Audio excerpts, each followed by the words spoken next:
आज फ्रायडे, आज मार्केट बंद आहे. पण MCX मार्केट चालू आहे, कमोडिटी मार्केट चालू आहे.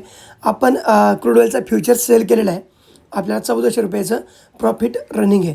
मगाशी या 3 कॅन्डल दिसतात, तिथे बघा लाईन ड्रॉ केलेली आहे. तिथे आपली एंट्री होती. ₹3000 प्रॉफिट आपण तिथेसुद्धा बुक केलेलं.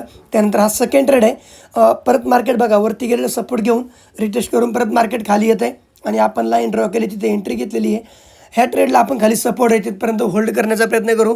परत 2 ते 2,500 3,000चं प्रॉफिट घेण्याचा प्रयत्न करू. ह्याच्यामध्ये आपला स्कॅल्पिंग अलाउड नाही आहे, त्यांचे रूल्स आहेत. त्याच्यामुळे थोडंसं होल्ड करू 5 मिनटं तरी या ट्रेडला आणि त्याच्यामधून प्रॉफिट घेण्याचा प्रयत्न करू. इथे खाली पण बघा सपोर्ट आहे, तो सपोर्ट घेऊन मार्केट परत रिटेस्ट करून वरती जाते. त्याच्यामुळे जास्त लालच नाही, थोडंसं प्रॉफिट 2,500-3,000चं आणि आपण मार्केटमधून एक्झिट होऊ.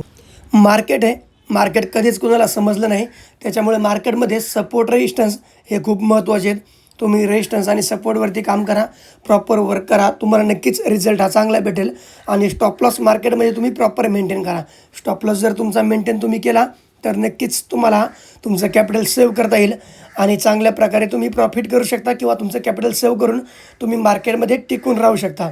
त्याच्यामुळे स्टॉप लॉस मेंटेन करा, तुम्हाला नक्कीच टार्गेट घेण्याचा एक चान्स येऊ शकतो. आणि मार्केटचा प्रॉपर अभ्यास करूनच मार्केटमध्ये उतरा. ती एक म्हण आहे ना की अर्धवट ज्ञान हे धोक्याचं असतं, तशीच परिस्थिती इथे होऊन देऊ नका.